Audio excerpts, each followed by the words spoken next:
Siapa maju? Maka mundur. Maka mundur. Satu komando. Satu komando.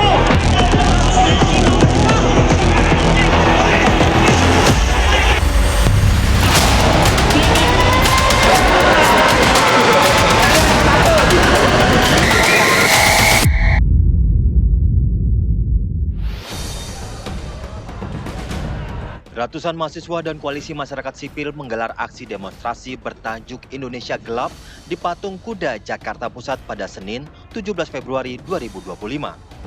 Dalam demonstrasi itu mereka menyoroti pentingnya pemerintah untuk memfasilitasi segala macam fasilitas pendidikan dan pemangkasan anggaran yang dinilai bisa menghambat beasiswa pendidikan.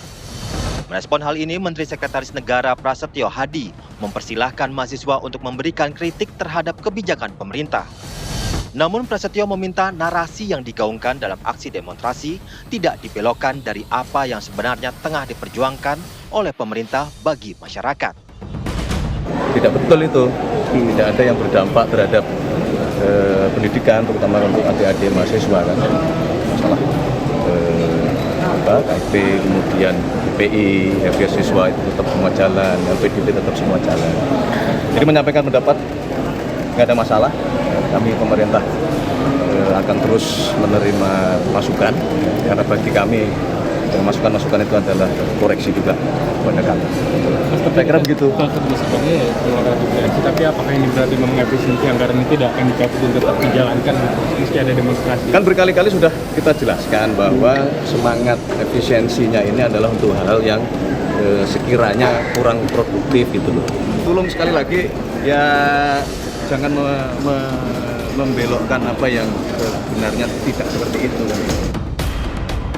Lantas benarkah ada efisiensi anggaran pendidikan hingga berdampak pada beasiswa dan biaya UKT? Bagaimana penjelasan pemerintah mengenai soal tuntutan yang disuarakan dalam aksi demonstrasi ini? Apakah kebijakan pemerintah tidak berpihak kepada rakyat dan mahasiswa?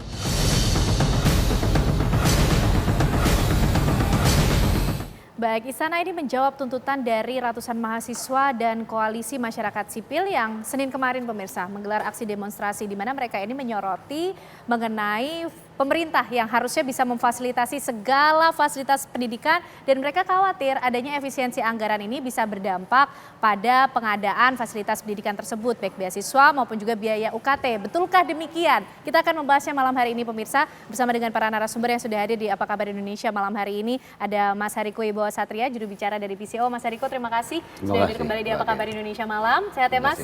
Sehat. Dan juga ada Prof. Didi Romli, peneliti senior dari BRIN. Prof. Didi, apa kabar? Sehat? Alhamdulillah baik, sehat. Sehat. Oke, Mas Hariko, ini ratusan mahasiswa nampaknya cukup gelisah dengan adanya efisiensi anggaran yang ditakutkan akan berdampak pada biaya pendidikan, pengadaan fasilitas pendidikan, dan juga sampai pengadaan beasiswa maupun juga UKT. Bagaimana kemudian pemerintah menjawab mengenai hal ini?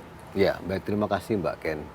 Yang pertama kami mengucapkan terima kasih yang sebesar-besarnya kepada seluruh calon pemimpin bangsa, para mahasiswa yang kemarin turun. Para mahasiswa itu orang-orang yang sangat peduli dengan bangsa kita.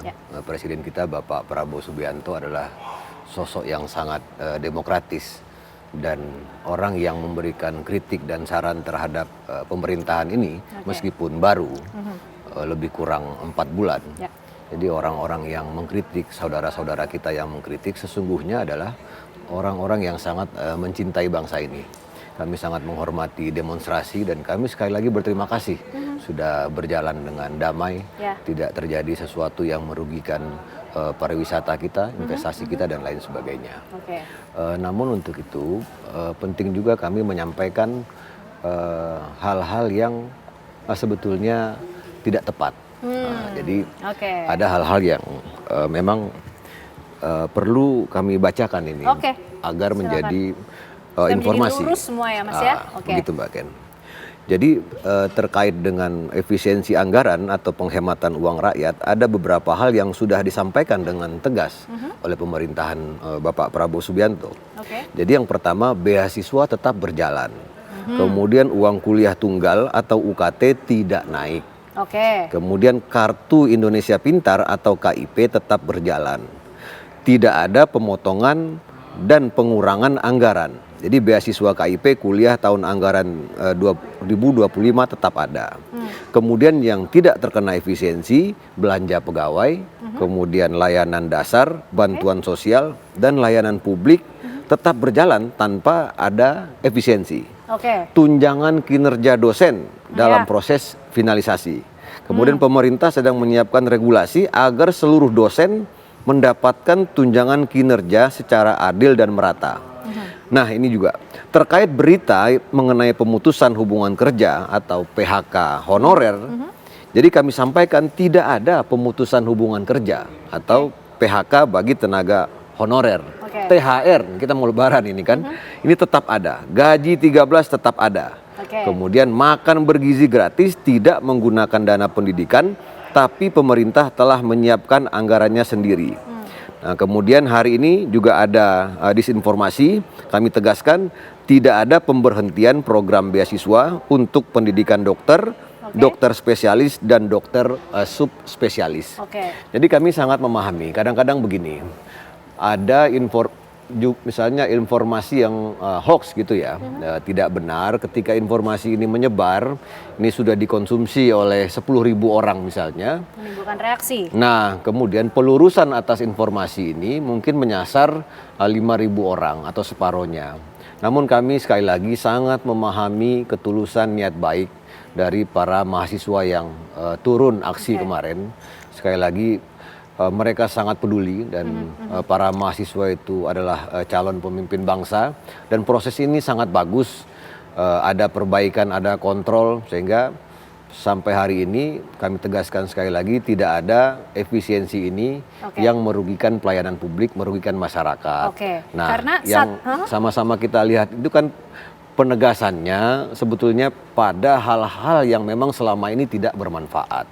Misalnya di tengah tahun atau di akhir tahun, kita jujur aja lah mengakui. Kadang kita bertemu dengan pejabat ya Prof, kemudian mereka mengatakan, kita tanyakan, Pak ada apa tujuannya ke daerah kami? Biasalah kita menghabiskan anggaran. Tidak akan ada lagi hal tersebut. Kita harus jujur, masih ada yang ingin memperkaya diri dari uang rakyat ini, dari APBN, dari APBD. Nah, kebiasaan-kebiasaan seperti ini Presiden kita sudah tidak mau lagi. Bahkan Presiden mengatakan, kalau kita tidak bersih-bersih, nanti masyarakat yang membersihkan kita. Baik, Mas Jadi Riko. tidak ada yang kebal aturan. Prinsip perjuangan dari Presiden kita, Bapak Prabowo, adalah tidak ada kebangkitan suatu bangsa tanpa pemerintahan yang bersih. Maka dalam setiap kesempatan Presiden selalu mengingatkan, harus jangan sampai korupsi, jangan sampai korupsi, jangan korupsi, jangan pungli, jangan jadi backing kejahatan. Itu selalu disampaikan oleh Presiden. Itu penjelasan dari istana lah ya, dari pemerintah. Tapi Prof Lili melihatnya seperti apa? Kalau tadi Mas Riko bilang ini ada disinformasi sehingga muncul reaksi dari ratusan mahasiswa begitu Prof. Karena di beberapa poin tuntutannya setidaknya ada 13 poin tapi ada 3 yang kemudian bersinggungan dengan pendidikan. Seperti yang pertama, ciptakan pendidikan gratis ilmiah dan demokratis serta batalkan pemangkasan anggaran pendidikan. Kalau Prof Lili melihat kenapa kemudian sampai ada disinformasi seperti ini sehingga muncul kegelisahan dari masyarakat, dari mahasiswa sampai mereka bergerak cukup masif, Prof? Iya, ini pertama sebelum menjawab Mbak Ken ya, kan mahasiswa dan juga masyarakat ketika dilaksanakan pemilihan presiden, terpilih pemimpin baru, kan ada harapan. Harapan yang besar akan memberikan perubahan yang lebih baik, baik buat masyarakat maupun publik. Ekspektasinya begitu tinggi. Nah, namun harapan itu ternyata muncul kekecewaan, dampak dari efisiensi anggaran yang memang simpang siur. Nah ya, salah satu ya menyasarnya adalah tentang efisiensi anggaran pendidikan. Di sana dipotong terkait dengan UKT, beasiswa dan lain sebagainya. Sehingga publik kemudian bereaksi, termasuk mahasiswa. Nah, mahasiswa kan sebagai kekuatan moral gitu, jadi bukan hanya urusan kepentingan sendiri tapi untuk kepentingan juga masa depan. Nah, mestinya Mas Riko kan ketika ada gerakan-gerakan ingin mahasiswa demonstrasi, Menteri Pendidikan, Rektor memberikan klarifikasi. Tidak ada itu UKT naik itu, tidak ada beasiswa di stop itu, kan seperti itu. Jadi ini tidak ada yang meredam dulu. Belum ada yang Sehingga meredam. mahasiswa langsung bergerak. Itu. Jadi saya melihat nih segala sesuatu kok diresponnya langsung oleh istana gitu ya. Nah, ada apa sih sebenarnya nih komunikasi antara istana dengan menteri-menteri? Nah, apakah kemudian sesungguhnya memang tadinya ada pemotongan itu, Mas Ariko, ada tuh pemotongan itu, tetapi setelah ada respon demo Indonesia Gelap, kemudian dikaji kembali, ya seperti yang situ kan no viral no justice ya gitu, jangan-jangan begitu. Nah, yang jelas memang ini saya kira kita memberikan apresiasi lah kepada pihak istana yang merespon baik adanya demo ini. Bahwa kritik merupakan bagian dari demokrasi dan nggak apa-apa itu melakukan demo-demo asal tidak dibelokkan. Saya setuju jangan dibelokkan. Fokus kepada kritik kebijakan-kebijakan itu untuk memperbaiki. Dan saya kira memang sekarang problemnya Mas Hariko memang sosialisasi kepada masyarakat tentang efisiensi anggaran ini. Karena emang di masyarakat itu simpang siur sekali.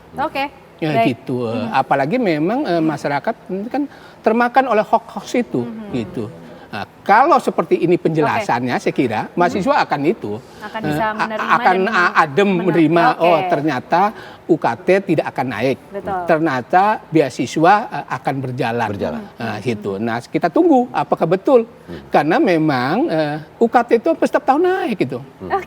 Dan memang kebijakannya itu supaya tidak ada demo, mahasiswa baru UKT itu dinaikkan. Mahasiswa lama tetap, mahasiswa baru UKT naik, selalu itu.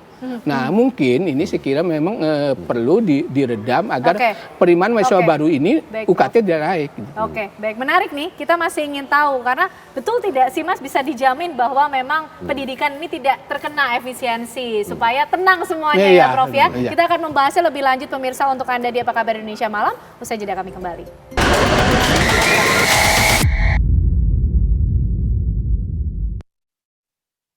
Baik, kita akan kembali mencari tahu bagaimana kemudian jawaban-jawaban dari istana sebagai bentuk respon dari aspirasi yang coba disampaikan oleh ratusan mahasiswa dan juga koalisi masyarakat sipil yang sudah menyampaikan suaranya kemarin hari Senin di Patung Kuda Jakarta. Mas Hariko, tadi seperti yang disampaikan oleh Prof Lili, ini nampaknya ada satu hal yang miss dalam proses penyampaian informasi, proses komunikasi yang disampaikan sehingga ada disinformasi di situ. Karena beberapa poin juga yang disampaikan oleh BEM UI, Mas, ini mahasiswa memprotes sikap inkonsistensi pemerintah dalam mengambil atau membuat kebijakan seperti tadi juga yang disampaikan Prof Lili. Ini jangan-jangan hangat-hangat di awal aja nih, nanti implementasinya akan seperti apa, Mas Hariko?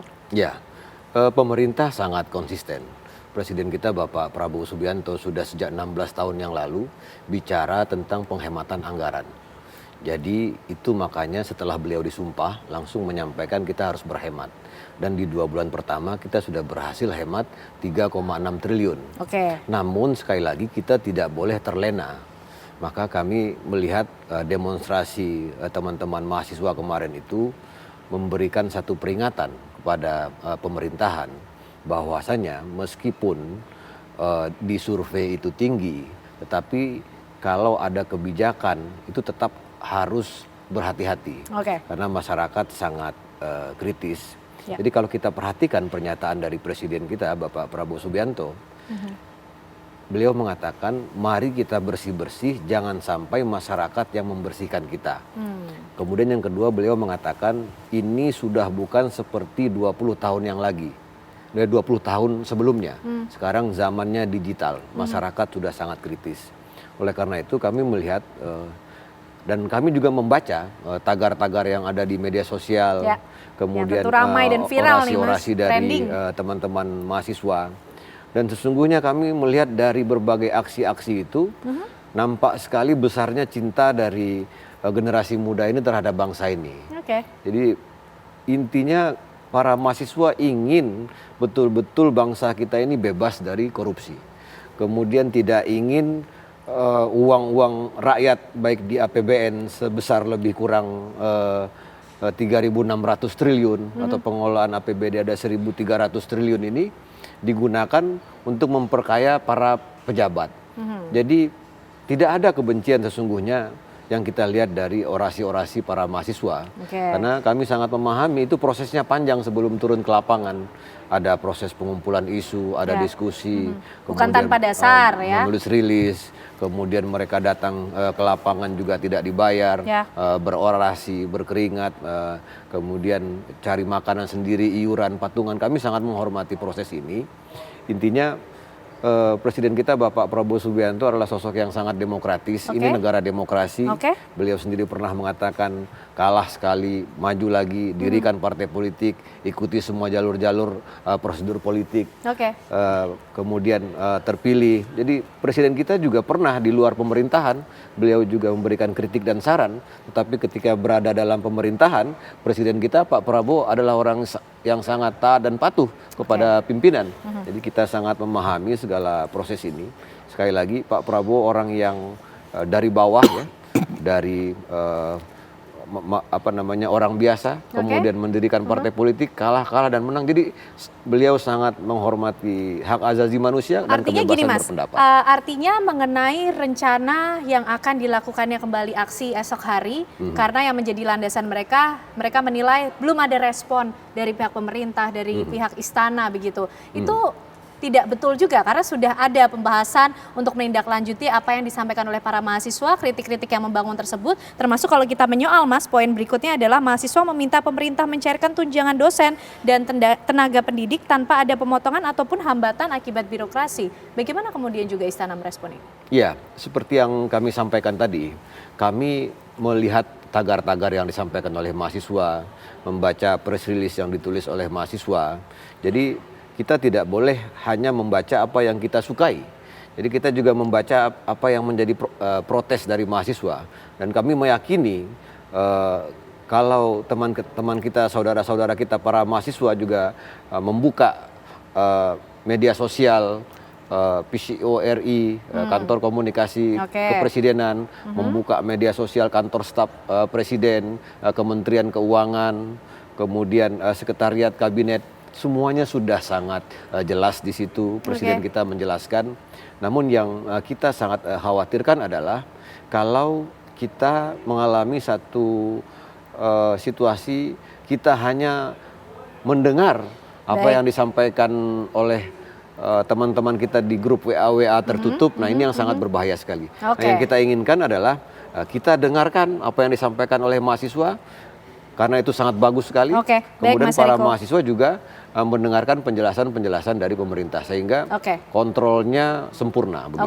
Baik, Prof. Lili, detail lain ya dalam poin tuntutan yang dibawa oleh mahasiswa. Mungkin ini juga Prof. Lili bisa bercerita karena lahir juga dari Civitas Akademika ya, Prof. Ini ada soal tunjangan dosen, Prof, yang disinggung oleh para mahasiswa untuk bisa diperjuangkan untuk mencairkan tunjangan dosen dan juga tenaga pendidik. Ini dinamikanya seperti apa sih, Prof, sebenarnya? Ya, itu kan pernyataan dari Menteri Pendidikan Tinggi, Sains dan Teknologi juga bahwa tunjangan dosen itu tidak ada karena efisiensi kan, begitu.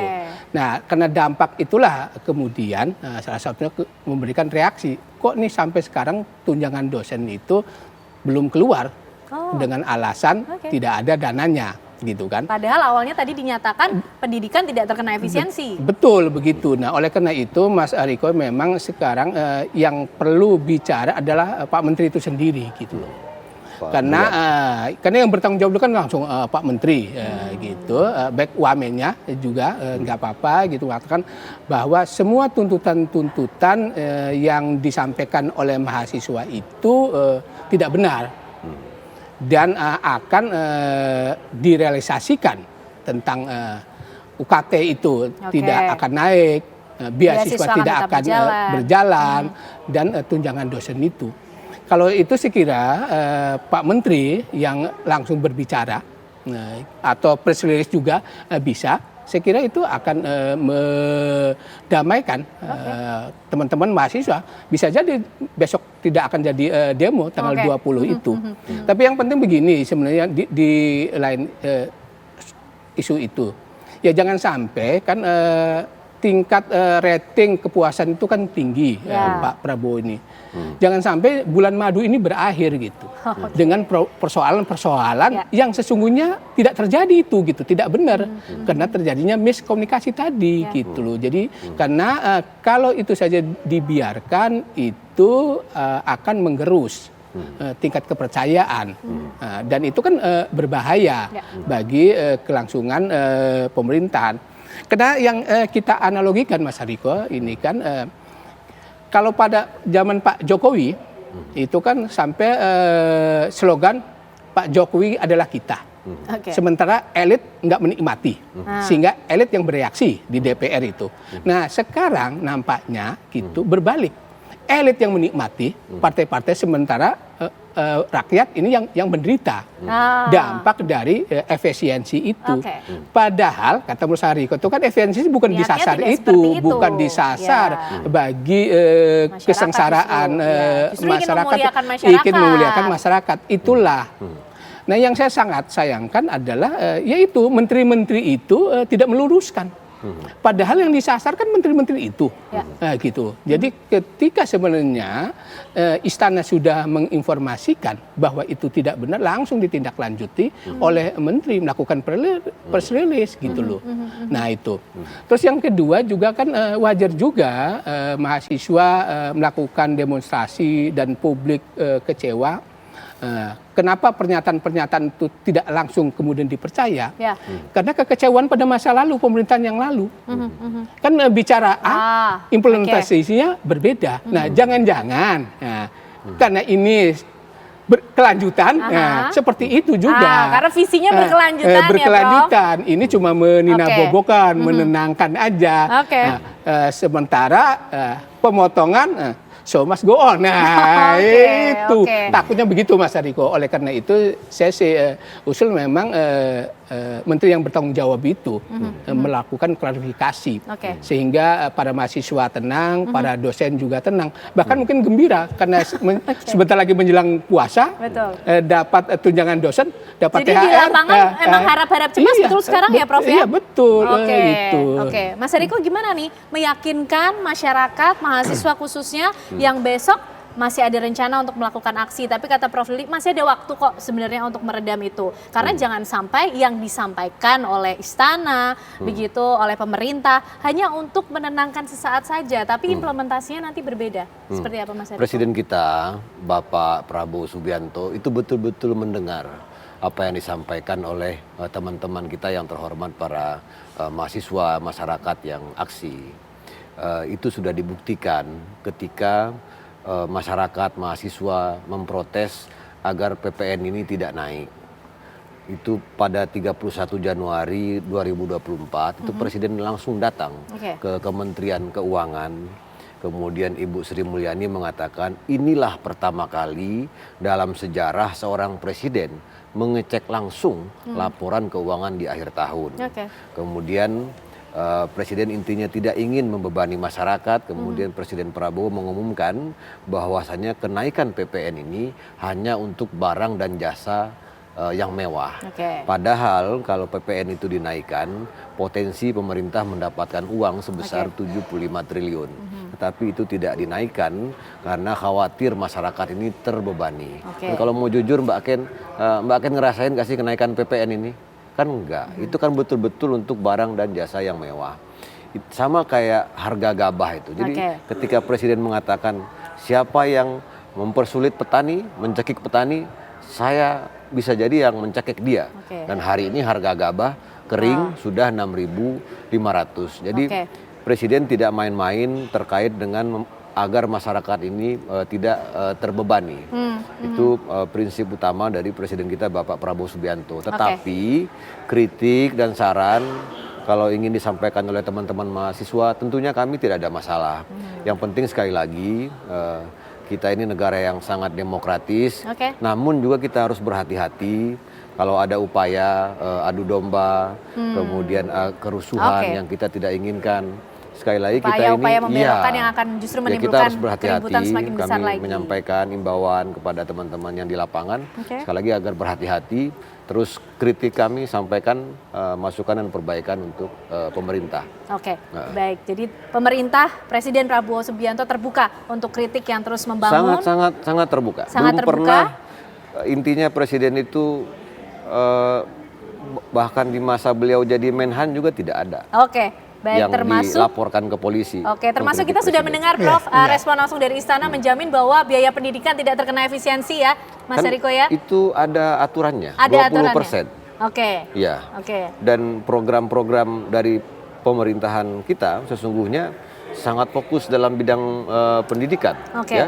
Ada renovasi sekolah, ada perbaikan toilet, perbaikan ruang kelas, kemudian juga makan bergizi gratis, kemudian juga penguatan sumber daya manusia, cek kesehatan gratis, banyak sekali.